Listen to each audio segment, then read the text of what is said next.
الحمد للہ رب العالمین وصلی اللہ علی نبینا محمد وعلی آلہ واصحابہ اجمعین۔ اعوذ باللہ من الشیطان الرجیم۔ ان هذا القرآن يهدي للتي هي أقوم ويبشر المؤمنين الذين يعملون الصالحات أن لهم أجرا كبيرا وأن الذين لا يؤمنون بالآخرة أعتدنا لهم عذابا أليما۔ سبحانك لا علم لنا إلا ما علمتنا إنك أنت العليم الحكيم۔ رب اشرح لي صدري ويسر لي أمري واحلل عقدة من لساني يفقهوا قولي واحلل عقدة من لساني يفقهوا قولي۔ قرآن مجید اللہ تبارک و تعالیٰ کی سب سے عظیم اور سب سے محبوب کتاب ہے۔ اس کے عظیم ہونے کے لیے یہی اتنا کافی ہے کہ یہ اللہ تبارک و تعالیٰ کا کلام ہے۔ بعض علماء نے ایک نقطہ پیدا کیا کہ دنیا میں جتنی چیزیں ہیں ساری کی ساری اللہ کی مخلوق ہیں۔ جو چیز بھی اس دنیا میں ہے وہ اللہ تعالیٰ کی مخلوق ہے، سوا قرآن کے کہ قرآن اللہ کا مخلوق نہیں بلکہ اللہ تعالیٰ کی صفت ہے۔ اسی لیے دنیا کی ساری چیز فنا ہو جائے گی، ساری چیز فنا ہو جائے گی، کوئی بھی چیز باقی نہیں رہے گی سوا قرآن کے کہ وہ قیامت سے پہلے جس طریقے سے اللہ تبارک و تعالیٰ کی طرف سے آیا ہے ایسے ہی اللہ تعالیٰ کی طرف اٹھا لیا جائے گا۔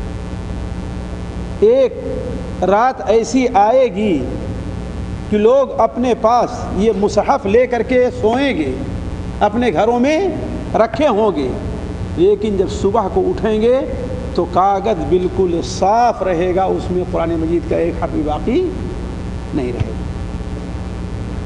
قرآن مجید کا ایک حرف باقی نہیں رہے گا، اور ظاہر بات ہے قیامت سے قبل ہوگا۔ قیامت کی نشانیوں میں سے یہ ایک نشانی ہے۔ تو قرآن مجید اللہ تبارک و تعالیٰ کی بڑی عظیم کتاب ہے۔ اس کتاب نے کتنے لوگوں کی نیندیں راتوں میں حرام کر دی ہیں، اس لیے کہ انہیں یہ کتاب پڑھنے میں بڑی لذت محسوس ہوتی ہے۔ جس طریقے سے ایک عاشق اپنے معشوق کو جب پاتا ہے، ایک حبیب اپنے محبوب سے جب ملتا ہے تو راتیں باتوں میں گزر جاتی ہیں اور انسان کو احساس نہیں ہوتا، اسی طرح انہیں قرآن مجید سے اس قدر محبت ہے۔ کیوں؟ اس لیے کہ اللہ تبارک و تعالیٰ کی کتاب ہے کہ وہ پڑھتے رہتے ہیں اور انہیں راتوں کو نیند نہیں آتی، بلکہ بعض تابعین کا قول ہے وہ یہ تمنا کرتے تھے کہ اگر دو چیزیں دنیا میں نہ ہوں تو مجھے دنیا میں رہنے میں کوئی لذت نہیں۔ ایک دن میں اللہ تبارک و تعالیٰ کے لیے بھوکے رہنا یعنی روزہ رکھنا، اور رات میں اللہ تبارک و تعالیٰ کی کتاب کی تلاوت کرنا۔ ساتھیو، اصل کتاب کی تلاوت کا اصل وقت جو ہے وہ کون سا ہے؟ رات کا ہے۔ اس وقت جب کہ اللہ تبارک و تعالیٰ بندوں سے سب سے زیادہ قریب ہوا کرتا ہے، یعنی ساتویں آسمان کے اللہ تعالیٰ کہاں ہوتا ہے اس وقت؟ نیچے اتر آتا ہے، کہاں نازل فرماتا ہے؟ پہلے آسمان کے اوپر۔ اسی لیے اس حدیث کے اوپر آپ غور کریں جس میں اللہ کے رسول صلی اللہ علیہ وسلم ارشاد فرماتے ہیں کہ قرآن اور روزہ قیامت کے دن بندے کی شفاعت کریں گے۔ قرآن اور روزہ قیامت دن بندے کی شفاعت کریں گے۔ روزہ کہے گا اے اللہ تبارک و تعالی، ہم نے اسے دن میں کھانے اور پینے سے محروم رکھا ہے، لہذا اس کے بارے میں میری شفاعت قبول فرما۔ اور قرآن کیا کہے گا؟ اے اللہ تعالیٰ، راتوں میں اسے ہم نے سونے سے محروم رکھا ہے، دور رکھا ہے۔ راتوں میں ہم نے اسے سونے سے دور رکھا ہے، اس لیے اے اللہ تبارک و تعالیٰ میری شفاعت کو اس کے بارے میں قبول فرما۔ تو آپ صلی اللہ علیہ وسلم فرمان ہے کہ فیشفعان، ان دونوں کی شفاعت اللہ تعالیٰ قبول بھی فرمائے گا۔ اس لیے ساتھیوں یہ اصل موضوع جو آج ہے اس سے الگ ہٹ کر کے بات ہے، لیکن اس کے اوپر توجہ کر لیں کہ ہم میں سے ہر شخص کو، ہر مسلمان کو اپنی رات کا کچھ وقت ایسا ضرور بنانا چاہیے کہ اس میں وہ قرآن مجید کی تلاوت کیا کرے، اس لیے کہ قرآن مجید کی تلاوت کا اصل وقت کون سا وقت ہے؟ وہ رات کا وقت ہے، جب سکون ہو، موسم میں بالکل سناٹا چھایا ہوا ہو، تو اس وقت اللہ کے ایک نیک بندے کو محسوس ہو کہ ایک وقت آ گیا ہے کہ ہم اپنے محبوب اللہ تبارک و تعالیٰ سے ہم کلام ہوں، اور ظاہر بات ہے اللہ تعالیٰ سے ہم کلام ہونے کا بہترین موقع کون سا ہے؟ قرآن مجید کی تلاوت ہے۔ تو ہمیں اور آپ کو اپنی رات کا ایک وقت ضرور ایسا نکال لینا چاہیے، ایسا متعین کر لینا چاہیے، تھوڑا یا زیادہ، جس میں ہم قرآن مجید کی تلاوت کریں، جیسا کہ اللہ کے رسول صلی اللہ علیہ وسلم کا ارشاد ہے کہ جو شخص رات میں 10 آیت کی تلاوت کرے گا اور 10 آیت پڑھ کر کے قیام کرے گا، وہ اللہ تعالیٰ کے نزدیک غافلوں میں لکھا نہیں جائے گا، گویا اللہ تعالیٰ کے ذکر سے وہ غافل نہیں ہے، اور اگر جو 10 آیت بھی نہیں پڑھے گا گویا کہ وہ اللہ تعالیٰ کے ذکر سے غافل ہے۔ میں شعب الایمان البیہقی، امام بیہقی رحمہ اللہ کی پڑھ رہا تھا، تو قرآن مجید کے بارے میں واللہ اس میں بڑی عجیب اور بہترین معلومات ہے۔ قرآن مجید کے تقریباً 40 آداب انہوں نے ذکر کیے ہیں، ہر طالب علم کو اسے پڑھ لینا چاہیے، بلکہ ایک بار میرا خیال ہوا کہ اسے بعینی ترجمہ کر کے لوگوں کو دے دیا جائے۔ اس کے بعد جب تفصیل ذکر کی ہے تو ان حدیثوں میں سے ایک حدیث انہوں نے نقل کیا ہے، حضرت عبداللہ ابن عباس رضی اللہ تعالیٰ عنہ بیان فرماتے ہیں کہ اللہ کے رسول صلی اللہ علیہ وسلم بازار تشریف لے گئے، اور یہ بات اس لیے یہاں پر کہہ رہے ہیں کہ یہاں پر حاضر ہونے والے عام طور پر لوگوں کا تعلق بازار سے ہے۔ آپ بازار میں تشریف لے گئے اور کہا کہ اے تاجروں کی جماعت، اے تاجروں کی جماعت، کیا تم سے یہ نہیں ہو سکتا کہ جب شام کو اپنے گھر جاؤ تو سونے سے پہلے قرآن مجید کی 10 آیتیں پڑھ لیا کرو، سونے سے پہلے قرآن مجید کی 10 آیتیں پڑھ لیا کرو، یہ تمہارے لیے برکت کا کام دے گی۔ کیوں؟ اس لیے کہ اللہ تبارک و تعالی ہر آیت کے بدلے تمہیں نیکیاں عطا فرمائے گا۔ تو ہر انسان کو کچھ زیادہ، اگر زیادہ نہیں تو رات میں کم سے کم اتنا تو ضرور ہونا چاہیے کہ قرآن مجید کی تلاوت کچھ نہ کچھ کر لیا کرے۔ نبی کریم صلی اللہ علیہ وسلم کیا واقعہ اور آپ کے حالات آپ جانتے ہیں کہ بسا اوقات آپ صلی اللہ علیہ وسلم جب نماز کے لیے کھڑے ہوئے ہیں رات میں، تو ایک رکعت میں 5 پارہ سے زائد پڑھا ہے آپ صلی اللہ علیہ وسلم۔ صحیح مسلم شریف میں ہے نا روایت حضرت حذیفہ رضی اللہ عنہ کی کہ ایک رکعت میں کتنا پڑھا ہے آپ نے؟ جی 5 پارے سے زائد۔ سورہ بقرہ پڑھی، سورہ نساء پڑھی اور سورہ آل عمران، یہ 3 سورتیں کہاں جا کر ختم ہوتی ہیں قاری صاحب؟ 6 پارے کے ربع پر جا کر کے ختم ہوتی ہیں، گویا کہ آپ نے 5.25 پارہ ایک رکعت میں پڑھا ہے۔ اسی لیے حافظ قرآن کے بارے میں کہا جاتا ہے کہ حافظ قرآن اور قاری قرآن لوگوں سے اس ناحیے سے مختلف ہوتا ہے کہ لوگ دن میں کھاتے پیتے رہتے ہیں لیکن وہ اللہ کے لیے روزے رہتا ہے، اور رات میں لوگ سوتے رہتے ہیں اور وہ قرآن مجید کی تلاوت میں مشغول رہا کہتا ہے ان قرآن الفجر کان مشہودا، تو ہے ہی۔ اور سورہ مزمل میں اللہ تعالیٰ کیا فرماتا ہے؟ ان ناشئۃ اللیل ہی اشد وطئا واقوم قیلا، رات میں قیام کرنا، رات میں قرآن مجید پڑھنا، اس کا اثر دل کے اوپر بہترین اور اچھا پڑھتا ہے۔ تو میں عرض کر رہا تھا قرآن مجید اللہ تعالیٰ کی کتاب اور عظیم کتاب ہے، اس کتاب کے بھی کچھ آداب اللہ تعالیٰ نے ہمیں اور آپ کو اور اللہ کے رسول سے ہمیں اور آپ کو بتلائے ہیں، جن آداب کا ملحوظ رکھنا ہمارے اور آپ کے لیے بہت ضروری ہے۔ ساتھیو ان تمام آداب کا میں نہیں ذکر کر سکتا، کیوں؟ اس لیے کہ کچھ آداب قرآن مجید اس مصحف کے ہیں، یہ قرآن جو موجود ہے لکھا ہوا اس کے بھی کچھ آداب ہیں۔ مثال کے طور پر ایک ادب یہ ہے کہ انسان اسے چھوئے تو پاک اور صاف ہو، ناپاکی کی حالت میں نہ چھوئے، ہے نا۔ ایک ادب قرآن مجید کا یہ ہے جسے ہمارے ہاں بڑی بے حرمتی قرآن مجید کی جاتی ہے کہ قرآن مجید کو بسا اوقات لوگ اتنا چھوٹا کر لیتے ہیں کہ اس کو پڑھا نہیں جاتا، ہوتا ہی نہیں ہوتا ہے، جیب میں رکھ کر کے لوگ برکت کے لیے رکھے رہتے ہیں۔ یہ قرآن مجید کی بے حرمتی ہے۔ حضرت عمر رضی اللہ تعالیٰ عنہ نے ایک شخص کو دیکھا کہ اس نے چھوٹا سا قرآن لیا ہوا ہے، ظاہر بات ہے یہ 2 انچ 4 انچ لمبا اور چوڑا قرآن نہیں بلکہ بڑا رہا ہوگا۔ حضرت عمر نے کہا کہ قرآن کی تعظیم کرو، لا تصغروا القرآن، قرآن کو چھوٹا نہ بناؤ، قرآن بڑی چیز ہے۔ تو ہمارے اور آپ کے ہاں جو ایک ڈبے میں اتنا چھوٹا سا قرآن آتا ہے، یہ آتا ہے، یہ قرآن مجید کی اصل کیا ہے؟ بے حرمتی ہے۔ اس کی اجازت اسلام ہمیں نہیں دیتا۔ کیوں؟ اس لیے کہ اس سے قرآن مجید کا مقصد ادا نہیں ہوگا۔ اصل قرآن مجید کا مقصد کیا؟ اسے پڑھنا اور اس سے عبرت حاصل کرنا۔ کیا اس میں کوئی پڑھ سکتا ہے؟ کوئی نہیں پڑھ سکتا۔ اسی طریقے سے قرآن مجید کی ایک بہت بڑی بے حرمتی جو ہمارے یہاں عام طور پر گھروں کے اندر موجود ہے کہ قرآن مجید کی آیات کو لٹکا دیا جاتا ہے اپنے گھروں میں۔ کس لیے ساتھیوں؟ پڑھنے کے لیے؟ جی قاری صاحب، نہیں، پڑھنے کے لیے نہیں۔ سمجھتے ہیں کہ اس سے برکت آئے گی۔ اگر ہم تھوڑی دیر کے لیے مان بھی لیں کہ اس سے برکت آئے گی، لیکن اس کمرے کے اندر لوگ غیبت کرتے ہیں، چوری کرتے ہیں، فلمیں دیکھتے ہیں، گانا گاتے ہیں، جھوٹ بولتے ہیں، ہر قسم کی دغا بازی کرتے ہیں کہ نہیں کرتے ہیں؟ اس سے قرآن مجید کی بے عزتی ہے کہ نہیں بے عزتی ہے؟ بے حرمتی ہے نا قرآن مجید کی۔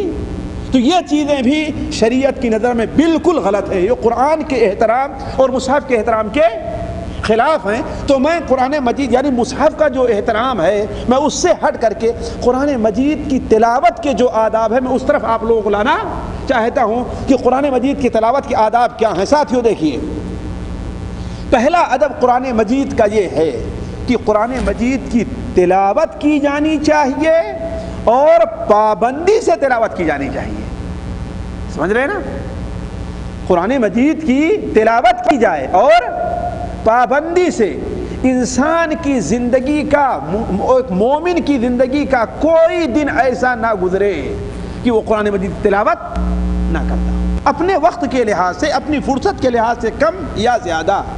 اور حدیثوں سے پتہ چلتا ہے کہ 40 دن میں کم سے کم، 1 مہینہ یا 40 دن میں ہر مسلمان کو ایک قرآن ضرور ختم کرنا چاہیے۔ کتنے دن میں قاری صاحب؟ 40 دن یا 1 مہینے میں۔ ہم کیوں کہتے ہیں اس کو؟ ہم ایسا کیوں کہہ رہے ہیں؟ ہم اپنی طرف نہیں کہہ رہے ہیں، اللہ کے رسول صلی اللہ علیہ وسلم کی حدیثوں سے اس کا پتہ چلتا ہے۔ حضرت عبداللہ ابن عمر کے بارے میں بتایا گیا کہ وہ راتوں رات قرآن پڑھتے رہتے ہیں، حتیٰ کہ ان کے باپ نے ان کی شادی ایک خوبصورت عورت سے کر دی، اس کے بعد بھی نہیں جاتے تھے وہ، دنوں میں روزہ رکھیں اور راتوں کو قرآن پڑھتے رہیں۔ ان کے باپ نے سمجھایا نہیں مانے، باپ نے سمجھایا نہیں مانے۔ واللہ وہ لوگ عجیب لوگ تھے، اس دنیا میں اللہ نے انہیں پیدا کیا تھا اپنے نبی کی خدمت اور دین کی خدمت کے لیے۔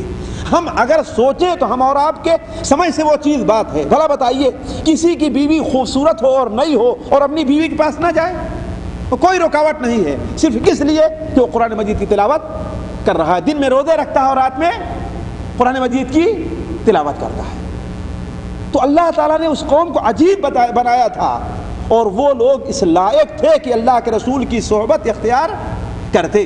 اگر ہم لوگ اس لائق ہوتے تو اللہ تعالیٰ ہمیں بھی اپنی نبی کی صحبت کے لیے ہمارا انتخاب کرتا، لیکن اللہ تعالیٰ ہماری کمزوری، ہمارے نفاق، ہماری بے سوء ادبی، ہر چیز کو جانتا تھا، اس لیے اپنے نبی کی صحبت کے لیے ہمارا انتخاب نہیں کیا، اور صحابہ کرام کو نبی کی صحبت کے لیے صحابہ کرام کا انتخاب کیا۔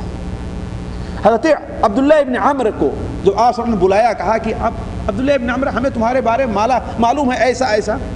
کہا کہ اے اللہ کے رسول، مجھے چھوڑ دیجئے، اپنی جوانی سے میں مستفید ہو لوں، فائدہ حاصل کر لوں، ابھی طاقت ہے میرے اندر، جوانی ہے۔ آپ نے فرمایا نہیں، قرآن 40 دن میں پڑھو۔ کتنا فرمایا آپ نے؟ 40 دن میں پڑھو۔ انہوں نے کہا اے اللہ کے رسول، میں مزید پڑھ سکتا ہوں۔ آپ نے کہا 1 مہینے میں، یہاں تک کہ آپ 7 دن تک ان کے لیے آئے۔ اور سنن ترمذی وغیرہ میں ہے تو عبداللہ ابن عمر کی روایت ہے کہ جس نے 3 دن سے کم میں قرآن پڑھا، جیسا کہ آگے آئے گا، ہے کہ نہیں ہے، اس نے قرآن کو سمجھا نہیں۔ تو اس حدیث سے بہت سے علماء نے استدلال کیا ہے کہ 40 دن میں ایک قرآن ضرور ختم ہونا چاہیے۔ تو قرآن مجید کی تلاوت کرے انسان، اور پابندی کے ساتھ تلاوت کرے۔ ذرا آپ اسے دنیا کے لحاظ سے سوچیے، آپ واللہ دنیا کے لحاظ سے سوچیے۔ اگر آپ کے کسی عظیم آدمی محترم آدمی کا خط آپ کے پاس آئے تو آپ کیا کریں گے؟ اسے بند کر کے صندوق میں رکھ لیں گے کہ اسے پڑھیں گے؟ جی. اور اللہ تبارک و تعالیٰ کا خط آپ لوگوں کے سامنے موجود اور آپ اسے پڑھتے نہیں ہیں، جس کا نتیجہ کیا نکلے گا؟ قیامت کے دن یہ قرآن ہمارے اور آپ کے خلاف گواہ بنے گا، جیسا کہ اللہ تعالیٰ فرماتا ہے وقال الرسول یا رب ان قوم اتخذوا هذا القرآن مہجورا. رسول اللہ تبارک تعالیٰ کے سامنے حاضر ہو کر کہے گا اے اللہ تبارک تعالیٰ میری قوم نے قرآن کو چھوڑے رکھا تھا، اسے پڑھا نہیں تھا. تو پہلا ادب قرآن مجید کا یہ ہے کہ اس کی تلاوت کی جائے. دوسرا ادب یہ ہے کہ قرآن مجید کی تلاوت مکمل طہارت پر ہونی چاہیے، مکمل طہارت پر ہونی چاہیے. مثال کے طور پر انسان چھوٹی ناپاکی اور بڑی ناپاکی سے پاک، لا یقرأ القرآن لا یمس القرآن الا طاہر، قرآن مجید کو نہ چھوئے مگر وہ آدمی جو طاہر اور پاک ہو. آپ صلی اللہ علیہ وسلم ایک بار سنن ابو داؤد وغیرہ میں روایت ہے، حضرت مہاجر بن قنفذ بیان کرتے ہیں کہ آپ صلی اللہ علیہ وسلم ایک بار کہیں تشریف لے جا رہے تھے. آپ صلی اللہ علیہ وسلم پیشاب کے لیے بیٹھے ہوئے تھے، ایک صحابی کا ان کے پاس سے گزر ہوا، انہوں نے سلام کیا، آپ نے سلام کا جواب نہیں دیا. آپ صلی اللہ علیہ وسلم اپنے قضائے پیشاب سے فارغ ہوئے، فارغ ہونے کے بعد وضو کیا، وضو کرنے کے بعد ان کے سلام کا جواب دیا ہے. اور آپ نے فرمایا ہم نے تمہارا سلام سنا تھا لیکن تمہارے سلام کا جواب دینے سے مجھے جس چیز نے روکے رکھا وہ کیا ہے؟ وہ یہ کہ میں حالت وضو میں نہیں تھا. تو جب اللہ تعالیٰ کا نام لینا بغیر وضو کے اللہ کے رسول ناپسندیدہ تھا تو قرآن مجید تلاوت کیسے پسندیدہ ہو سکتی؟ اسی حدیث سے علامہ البانی رحمہ اللہ وغیرہ نے استدلال کیا ہے کہ ناپاکی کی حالت میں مطلقاً قرآن پڑھنے کی اجازت دینا جائز نہیں ہے. دوسری چیز یہ ہے کہ انسان جب قرآن مجید کی تلاوت کرے جہاں بیٹھا ہو وہ جگہ بھی پاک ہو، اطمینان کی ہو. عام سڑک پر بیٹھ کر کے علماء نے قرآن مجید پڑھنے کی، چلتے ہوئے انسان اپنا دہرا رہا ہے الگ بات ہے، لیکن سڑک پر بیٹھیے، روڈ پر بیٹھیے، آپ قرآن پڑھتے رہیے. بہت سے لوگوں کو دیکھا ہوگا آپ نے، صبح کو ہمارے اور آپ کے یہاں جائیں گے، دکان کھولیں گے، ہے نا، گراہک کے انتظار میں وہ قرآن پڑھتے بیٹھے ہوئے ہیں، روڈ پر بھی دیکھ رہے ہیں. آپ قرآن پڑھنا ہے کیوں؟ وجہ کیا؟ ممانعت. ہم اس کو حرام نہیں کہتے لیکن ہم کہتے ہیں قرآن کے ادب کے خلاف ہے. کیوں؟ وہ جائے گا آپ نظر گھما کر کے اس کو بھی دیکھیں گے، وہ آئے گا آپ سے بات کرے گا اس میں بھی ڈسٹرب ہوگا. قرآن مجید کا ایک احترام ہونا چاہیے. آپ اس کو کبھی بھی برداشت نہیں کریں گے کہ کوئی آدمی بڑا آ کر کے آپ سے گفتگو کر رہا ہے اور درمیان میں کوئی آدمی آ کر دخل اندازی ہے. بات صحیح کہ نہیں صحیح ہے؟ بلکہ اگر کوئی بڑی اہم بات کرنی ہوتی ہے تو ایسی جگہ جہاں لوگوں کی آمد و رفت رہتی ہے وہاں آپ نہیں کرتے بلکہ کہیں کنارے میں لے کر کے چلے جاتے ہیں. تو قرآن تو اس بات کا زیادہ حقدار ہے کہ اس کے لیے اس کا اہتمام کیا جائے. اسی طریقے سے ساتھیوں ایک ایسی سنت اور ادب ہے قرآن مجید کا جسے ہم نے اور آپ نے چھوڑا ہوا ہے، عام طور پر لوگوں نے چھوڑا ہوا ہے، ورنہ جو یہاں پر لوگ موجود ہیں وہ اس کا محاسبہ کر لیں کہ قرآن مجید کی تلاوت سے پہلے قرآن مسواک کرنا چاہیے. قرآن مجید کی تلاوت سے پہلے مسواک کرنا چاہیے اور یہ سنت کا طریقہ ہے. نبی کریم صلی اللہ علیہ وسلم کا فرمان ہے.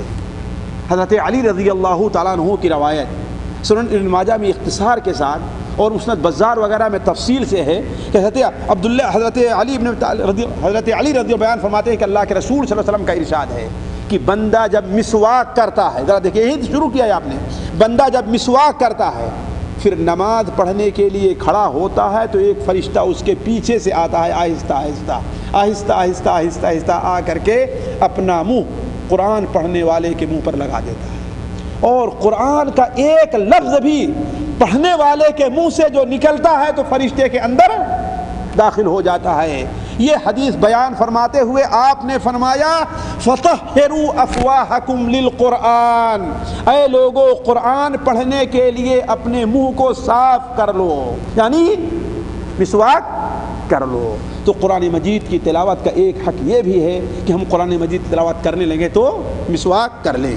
اسی طریقے سے قرآن مجید کا ایک ادب یہ بھی ہے جسے ہمارے عام طور پر حافظ لوگ خاطر رمضانی حافظ جو ہیں اس کو چھوڑے ہوئے ہیں، رمضانی حافظ جو ہیں وہ لوگ چھوڑے ہوئے ہیں، یا جن کا مقصد صرف قرآن مجید ختم کرنا رہتا ہے وہ چھوڑے ہوئے ہیں.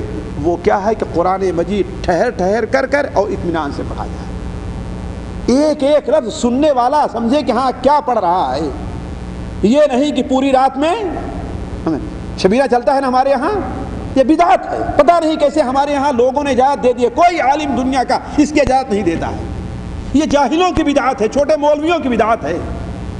ایک رات میں قرآن پڑھنے کی اجازت دنیا کا کوئی عالم جو سنت پر نظر رکھتا ہے اس کی اجازت نہیں دیتا ہے۔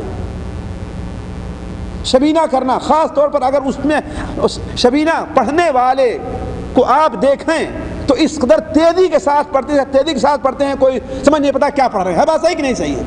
یہ قرآن کی بے حرمتی، اسے قرآن کا احترام نہیں ہوتا، ایک چیز۔ دوسری چیز ہم نے یہ دیکھا ہے اور سنا بھی ہے کہ شبینہ پڑھنے والے، شبینہ پڑھنے کے لیے کم سے کم 2 حافظ رکھتے ہیں کہ نہیں رکھتے ہیں؟ ایک حافظ پڑھتا ہے اور دوسرا سنتا ہے۔ ہمارے قریب ایک شہر میں ایک واقعہ پیش آیا کہ ایک حافظ صاحب شبینہ پڑھ رہے تھے اور دوسرے حافظ صاحب بیٹھ کر کے چائے پی رہے ہیں، دوسرے حافظ صاحب بیٹھ کر کے چائے پی رہے ہیں۔ قرآن پڑھنا ہے تو وہاں چائے کا دور چلنے کی کیا ضرورت ہے؟ اور مشکل سے 2 3 4 5 آدمی وہاں پر کھڑے رہتے ہیں اور حافظ صاحب چائے پی رہے ہیں۔ اب جو حافظ صاحب قرآن پڑھ رہے تھے وہ بولنا شروع کر دیے، تو ان سے کہتا ہے حافظ جلدی کرو جلدی کرو جلدی کرو، جا کر نیت باندھ کر کے اس کو ٹوکو، کہتے ہیں میں تو وضو ہی سے نہیں ہوں، اب کیا کروں؟ اور جانتے ہیں احناف کے ہاں یہ جائز نہیں ہے کہ نماز پڑھنے والے کو بغیر نماز پڑھنے والا لقمہ دے، اگر قبول کر لیا تو اس کی نماز باطل ہو جائے گی۔ تو کہنے کا مطلب یہ شبینہ کا جو طریقہ اختیار کیا گیا سراسر بدعت ہے۔ اللہ کے رسول صلی اللہ علیہ وسلم نے ارشاد فرمایا لم یفقہ من قرأ القرآن اقل من 3، جس نے قرآن مجید کو 3 دن سے کم میں پڑھا اس نے قرآن مجید کو سمجھا نہیں۔ بلکہ ایک شخص آتا ہے عبد بن مسعود کے پاس، صحیح بخاری شریف میں ہمارے خیال روایت ہے یا مسند احمد وغیرہ میں ہے، آتا ہے اور کہتا ہے کہ میں تو مفصل کو 1 رکعت میں پڑھ لے جاتا ہوں۔ مفصل کہاں سے شروع ہوتا ہے جی؟ سورہ حجرات اور کاف سے، ہے نا، گویا کہ 3 پارے سے زیادہ۔ انہوں نے کہا حدن کا حد شعر، جس طریقے سے شعر تک تک تک تک پڑھتے آتے ہیں تم پڑھتے جا رہے ہو، اللہ کے رسول صلی اللہ علیہ وسلم کا طریقہ یہ نہیں رہا ہے۔ تو ساتھیوں اس کو ہمیشہ ذہن میں رکھنا چاہیے، قرآن مجید کی تلاوت انسان جلدی جلدی نہ کرے بلکہ اطمینان سے کرے۔ اسی طریقے سے قرآن مجید کی تلاوت کا ایک ادب یہ ہے قرآن مجید کو اچھی آواز سے پڑھے۔ جس کو اللہ نے اچھی آواز دی ہے وہ اپنی اچھی آواز سے پڑھے اور بلند آواز سے پڑھے، اور جس کو اللہ نے اچھی آواز نہیں دی ہے وہ اچھی آواز بنانے کی کوشش کرے۔ بہت سے لوگوں کے بارے میں ہم نے اندازہ کیا ہے کہ ان کی آواز اتنی اچھی نہیں ہے، لیکن وہ اہتمام سے پڑھنے کی بنانے کی کوشش کرتے ہیں تو واللہ ان کے پڑھنے میں عجیب سی لذت محسوس ہوتی ہے۔ آپ صلی اللہ علیہ وسلم نے ارشاد فرمایا زینوا القرآن باصواتکم، قرآن مجید کو اپنی آواز سے زینت دو۔ آپ صلی اللہ علیہ وسلم ایک بار رات میں تشریف لے جا رہے تھے تو کیا دیکھتے ہیں حضرت ابو موسیٰ اشعری رات میں قرآن مجید کی تلاوت کر رہے ہیں۔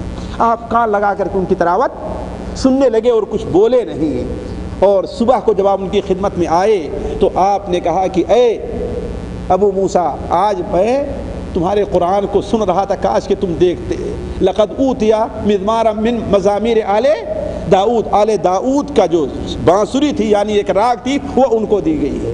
وہ کہتے ہیں اے اللہ کے رسول کاش کہ اگر مجھے معلوم ہو جاتا کہ آپ میری قرآن سن رہے ہیں تو اور بنا کر کے میں پڑھتا، لحبرت لک تحبیرا، اور بنا کر کے میں پڑھتا۔ تو اچھی آواز میں قرآن پڑھنا، ریا اور نمود نہ ہو، کسی کو دکھانا نہ ہو، یہ کیا ہے؟ بڑی اچھی چیز ہے۔ ساتھیوں آپ لوگ جانتے ہیں ایک امام ہے جس کی آواز اچھی نہ ہو اور دوسرا امام ہے اس کی آواز اچھی ہو تو اس کی تلاوت پڑھنے، سننے اور پڑھنے میں لطف بھی آیا کرتا ہے۔ اسی طریقے سے قرآن مجید کا ایک ادب، بلکہ صرف 2 ادب رہ گئے ہیں تو بہت سے آداب لیکن ہم نے یہاں پر وقت کی مناسبت سے ذکر نہیں کیا۔ ایک ادب یہ ہے کہ انسان قرآن پڑھے تو خشوع اور خضوع کے ساتھ پڑھے، وہ بیٹھے تو محسوس ہو کہ اللہ کی کتاب پڑھنے بیٹھا ہے، یہ نہیں کہ اس کے عام مجلس میں بیٹھے اور اس مجلس میں کبھی کوئی فرق نہ ہو، نہیں، اس کے بیٹھنے کا انداز، اس کے بیٹھنے کا طریقہ، پڑھنے کا طریقہ، اس کی آواز ایسی محسوس ہو کہ قرآن مجید کی تلاوت کر رہا ہے، بلکہ کوشش کرے کہ قرآن مجید پڑھے تو روئے ہو، اگر معنی کو سمجھتا ہے اس پر غور کرے۔ اور قرآن مجید کی تلاوت پر رونا یہ اللہ کے رسول صلی اللہ علیہ وسلم کی عادت مبارکہ رہی ہے، صحابہ کرام کی عادت مبارکہ رہی ہے۔ بہت سے واقعات ہیں، ظاہر بات وقت کم ہے کہ میں آپ کے سامنے رکھوں۔ حضرت عمر رضی اللہ عنہ کے بارے میں آتا ہے کہ سورہ مؤمنون شروع کیا، سورہ المؤمنون شروع کیا فجر کی نماز میں، لیکن حضرت موسیٰ کے ذکر تک پہنچے کہ وہاں سے رونا ایسا ہے کہ کھانسی آ گئی اور انہوں نے رکوع کر دیا۔ ایک بار مغرب کے اندر سورہ یوسف شروع کیا اور حضرت یوسف اور ان کے بھائیوں کا جہاں پر ذکر آیا کہ حضرت یوسف کے اوپر ظلم ہو رہا تھا، حضرت عمر رضی اللہ تعالیٰ کی آنکھوں میں آنسو آ گئے اور رکوع میں چلے گئے۔ تو قرآن پڑھتے ہوئے انسان کی یہ کیفیت ہونی چاہیے کہ گویا وہ قرآن پڑھ رہا ہے تو وہ رو رہا ہے۔ جو لوگ قرآن کو سمجھتے ہیں وہ تو اچھا ہے، اور جو نہیں سمجھتے ہیں وہ بھی دل لگا کر کے پڑھیں، اور جس قدر انسان دل لگا کر کے پڑھے گا، ٹھہر کر کے پڑھے گا، اس کے پڑھنے کا اس کے دل کے اوپر ویسا اثر بھی ہوگا۔ نبی کریم صلی اللہ علیہ وسلم نے ارشاد فرمایا ان احسن الناس قراءۃ الذی اذا قرأ رأیت انہ یخشی اللہ، سب سے بہتر قرآن مجید کی تلاوت کرنے والا وہ شخص ہے کہ جب وہ قرآن مجید کی تلاوت کر رہا ہوا تو اسے دیکھے تو یہ سمجھے کہ وہ اللہ تعالیٰ سے ڈر رہا ہے۔ آخری بات، قرآن مجید کو اسی وقت تک پڑھنا چاہیے جب تک کہ اس کا وقت قرآن پڑھنے میں دل اس کا لگ رہا اور اکتاہٹ محسوس ہو تو اسے چھوڑ دینا چاہیے۔ لیکن یہ سمجھیں یہ ان لوگوں کے بارے میں کہا جا رہا ہے جو لوگ بہت زیادہ قرآن پڑھتے ہیں، یہ نہیں کہ جو قرآن نہیں پڑھتا کہے میرا دل ہی نہیں لگ رہا ہے کہ نہیں، یہ ان کے بارے میں، بلکہ وہ کوشش کریں، مجبور کریں اپنے نفس کو، عادت بنائیں اپنی، بیٹھیں کچھ دیر کے لیے زبردستی پڑھنے کی کوشش کریں، اور جب عادت بن جائے گی تو قرآن مجید پڑھنا ان کے لیے بھی آسان ہو جائے گا۔ جانتے ہیں ہر چیز عادت کے اوپر ہے، حتیٰ کہ عبادت بھی۔ لیکن یہ ان لوگوں سے متعلق باتیں ہو رہی ہیں جو قرآن مجید کثرت سے پڑھتے ہیں، ان کا مقصد قرآن مجید زیادہ سمجھنا نہیں بلکہ یہ ہوتا ہے کہ آخری پارہ تک ہم پہنچ جائیں، ان کا مقصد ہوتا ہے اس سورت کے آخر تک ہم پہنچ جائیں۔ مثال کے طور پر ایک شخص ہے، اس نے ایک مجلس کے اندر اس نے اپنا ایک برنامج بنا لیا ہے کہ وہ ایک پارہ پڑھ کر کے اٹھے گا، لیکن کسی وجہ سے، زیادہ نیند لگنے کی وجہ سے، زیادہ کھا لیا تھا، پیٹ بھاری ہونے کی وجہ سے، ہوتا ہی نہیں ہوتا ہے، یا کسی اور وجہ سے اب آدھا پارہ پڑھا اسے اکتاہٹ محسوس ہو رہی ہے، تو اب اپنے آپ کو مجبور نہ کرے۔ کیوں؟ اب قرآن میں اس کا دل نہیں لگے گا، جائے اپنی ضرورت کو پوری کرے، سو لے، ہے کہ نہیں، کچھ دیر آرام کر لے، پھر نشاط محسوس ہو تو قرآن مجید پڑھے۔